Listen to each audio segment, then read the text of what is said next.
preferido também a Bíblia. Ao longo da história foram muitas as seitas que promoveram o suicídio coletivo, convencidas de que o fim estava próximo. E há grupos religiosos que continuam a citar a Bíblia para prever o fim do mundo, ou pelo menos uma grande mudança na humanidade. Fundado no século XIX, é o grupo cristão mais conhecido pelas previsões do fim do mundo, tal como o conhecemos. As Testemunhas de Jeová apontaram primeiro 1914, depois 1975. Não acertaram nas datas para o fim e acertam a doutrina. Em causa não está o fim do planeta. Na revista que vão distribuir em janeiro pelos crentes, falam no equívoco de expectativas. Quer dizer, nós reconhecemos que, sem qualquer dificuldade, que somos imperfeitos. Esta expressão fim do mundo pode dar uma margem para uma interpretação que não é exatamente o que as Escrituras previam. Agora, quando se fala do fim, está-se a falar de um fim de uma estrutura, de uma sociedade, de um modo de gerir as coisas. Em Portugal rondarão os 50 mil crentes, com uma leitura mais literal e apocalíptica dos textos, nos quais catástrofes e doenças são sinais de um fim. A Bíblia Sagrada diz que o fim se aproxima. Mas já não arriscam avançar qualquer expectativa de data?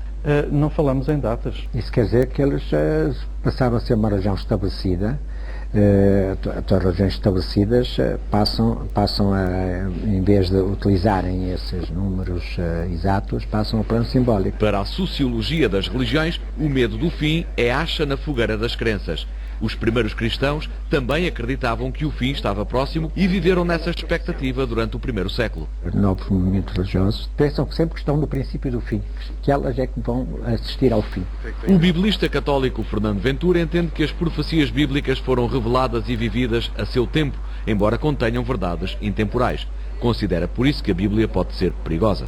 Há, de facto, peças literárias que usam o estilo de falar apocalíptico, que usam a imagem grandiosa, que usam os símbolos, que usam os números, que usam toda uma simbologia descontextualizada do seu espaço, do seu tempo e do seu contexto histórico, depois podem levar a fenómenos quase de histeria, como tem sido feito tantas vezes, até com data e hora o fim do mundo a acontecer. Há muitas opiniões sobre muitas coisas e sobre estas, obviamente, também. Estamos a viver um fim de ciclo e é de tal maneira novo que não temos ainda palavras para o explicar. É o caldo nutritivo para todas as manipulações do medo. As sociedades, ora aqui, ora lá, vivem em permanente medo. Vivem. E aí são esses medos que vão alimentando essas crenças, né? Vivemos o nosso dia-a-dia tranquilíssimos, sabendo, no entanto, que estas situações vão passar. O livro mais lido e vendido no mundo contém textos escritos ao longo de quase 1600 anos. Na procura do sentido original, a Bíblia é um terreno de interpretações sem fim no mundo dos historiadores e exegetas. E se tivesse sido um pequeno epifenómeno, a NASA não teria certamente tido a preocupação de vir a público dar as explicações que deu. Padre Carreira das Neves, boa noite. Boa noite. Bem-vindo. Como é que um teólogo cristão olha para este fenómeno, sobretudo o crescimento de movimentos religiosos alternativos como aqueles que ouvimos na outra reportagem dizer que misturavam as coisas? É natural. Nós hoje realmente sabemos as coisas de outra maneira. Temos a ciência, e a ciência é dos séculos XVIII, XIX, XX, XXI, não é? Portanto, antes do século XVII, nós não tínhamos ciência. E todo o mundo, maiormente o mundo ocidental, fosse o judeu, o cristão, o islâmico, todo este mundo ocidental vivia agarrado à sua Bíblia. Portanto, judeus, cristãos, islâmicos. E, portanto, tudo era determinado pela própria Bíblia. Portanto, a crença era a partir de Deus. Deus é o Criador e está a ter um fim. E, realmente, todas as Bíblias, Antigo Testamento, Novo Testamento e Alcorão, falam destes fins. Falam mais ou menos destes fins. E é um fim sedutor para as próprias igrejas, nomeadamente a católica? Pode acontecer, isso pode acontecer em movimentos mais fundamentalistas. Nós ouvimos aqui falar, estes nossos amigos de Testemunhas de Jeová. Eu, por exemplo, sou muito amigo de pessoas de Testemunhas de Jeová, e quando eu falo com eles falam sempre do fim do mundo. Falam praticamente sempre do fim do mundo. Porque está mal, porque realmente há fome, porque há guerras, porque há isto, porque há aquilo. Eu digo, mas as guerras sempre existiram, a fome sempre existiu. Nós estamos hoje muitíssimo melhor do que há 2000 anos, do que há 4000 anos, mas estamos muito melhor a nível económico, a nível financeiro, a nível de vida, a nível de assistência social, a nível de tudo, nós estamos muito melhores. Mas está na Bíblia, está na Bíblia, está na Bíblia. Ora bem, isto acontece no Novo Testamento. Isto está na Bíblia, de facto. não está bem na Bíblia. Tudo depende agora da hermenêutica. Tudo Então, depende como de como é que eu leio a Bíblia. Como é que se lê, então? Ora bem, a Bíblia pode-se ler de uma maneira literalista e então está lá que as coisas vão acontecer brevemente. Olha, eu vou dar-lhe um exemplo muito concreto, muito engraçado. Portanto, há 3 evangelhos chamados sinóticos, mais ou menos iguais, mais ou menos, enfim, comparando os 3, portanto, dizem mais ou menos a mesma coisa acerca da pessoa de Jesus. E o Evangelho de Mateus, que é aí do ano 90, enfim, mais ou menos, foi escrito mais ou menos no ano 90, esse Evangelho tem o capítulo 24 e 25, mas normalmente o capítulo 24, acerca das guerras do mundo, das dificuldades, dos problemas e tal. E depois tem a certa altura, tem um versículo que quando acontecer, e depois vem aí uma frase em grego que é Bdeligma erameseon, que significa, diríamos, o medo de alguém que vai acontecer, que vai aparecer.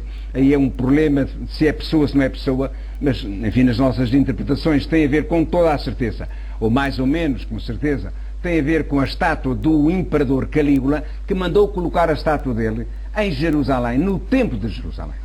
Antes da estátua lá chegar, realmente a estátua foi de barco, mas antes de lá chegar ele morreu. E como ele morreu, tal. Ora, aquilo deu para lá um barulho tremendo em Jerusalém. Ora bem, é nos finais, enfim, estamos nos anos 80, 90, portanto, da nossa era, aquilo deu para lá um barulho tremendo e era o fim do mundo. Para os judeus era o fim do mundo. Com base no medo. O mesmo medo que a Igreja... Com base no medo, mas com base na religião. Usou ao longo dos séculos também para dominar os povos, Sr. Padre? O medo domina, quer dizer, repara que aí, seja o medo de ordem tecnológica, pode acontecer o medo. Nós estamos cheios de medo que venha para aí, sei lá bem, uma bomba atómica especial.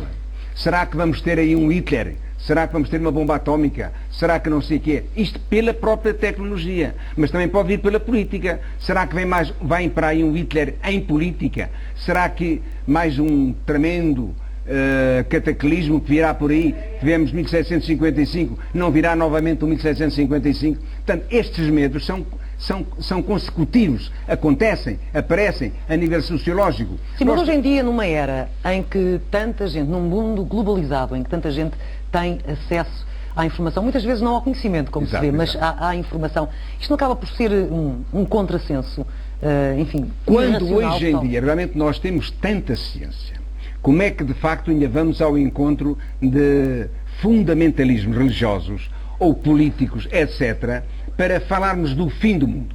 Eu hoje li os artigos sobre esta questão do fim do mundo e tal, e depois vinham uns artigos no jornal acerca de fulano tal, estavam a preparar as suas mochilas, estavam a preparar-se para 3, 4, 5, 6 meses, 7 meses, porque vem o fim do mundo, preparavam-se ele, o pai, a mãe, não sei o quê, mais 2 filhos, mais os amigos. Isso acontece. E há de facto milhares de pessoas em todo o mundo fechadas nos seus bunkers, neste dia que nós estamos aqui a conversar. Ou então vão para a França, vão lá para a França, para os Pirineus, para se refugiarem lá porque vem o fim do mundo. Mas como é que é possível? Como é que é possível? Mas muitos dirão também, quando se fala da irracionalidade desta situação, deste fenómeno, como disse, porque não foi apenas um epifenómeno, e que foi muito gozado por muita gente, mas que muita gente também levou a sério, e muitas pessoas também se viram, então, mas também o próprio Apocalipse na Bíblia também será um ato irracional? É que o Apocalipse na Bíblia, nós temos 2 livros apocalípticos como género literário. No Antigo Testamento temos realmente, em hebraico, temos o livro de Daniel.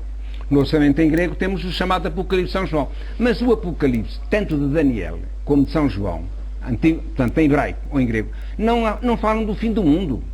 Falam de grandes problemas, grandes dificuldades. Falam dos problemas políticos da sua atualidade. Portanto, o livro de Daniel foi escrito durante um período em que o Império Grego dominava Israel. E, portanto, o Império Grego queria destruir a própria religião judaica, e daí é que nasce o livro de Daniel, século II a.C., que é um criptograma. Portanto, através de sinais, através de números, através de crípticas, de mensagens, não fala do fim do mundo, fala do problema tremendo que é, mas para a fé judaica, para que os judeus não tenham medo, é que vem toda aquela criptologia em relação à fé judaica. Não tenham medo, isto é o fim de um tempo, mas não é o fim do mundo. Sebastio, para terminarmos, a Igreja nestes dias ou nestes últimos meses foi convocada de alguma forma a dar explicações por fiéis preocupados com estas notícias? Não, em relação à Igreja Católica, isso já está ultrapassado. Como falava ali há bocadinho, portanto um colega meu franciscano, dizia que isso foi do século I. É interessante este aspecto do século I, porque não é o problema do fim do mundo, era a vinda de Cristo, a segunda vinda de Cristo, chamada parousia. Isso aparece umas 20 e tantas vezes em todo o Novo Testamento. Cristo virá, Cristo virá, Cristo virá, e então é que anda por aí muita gente a dizer que isso vai daqui a 30 anos.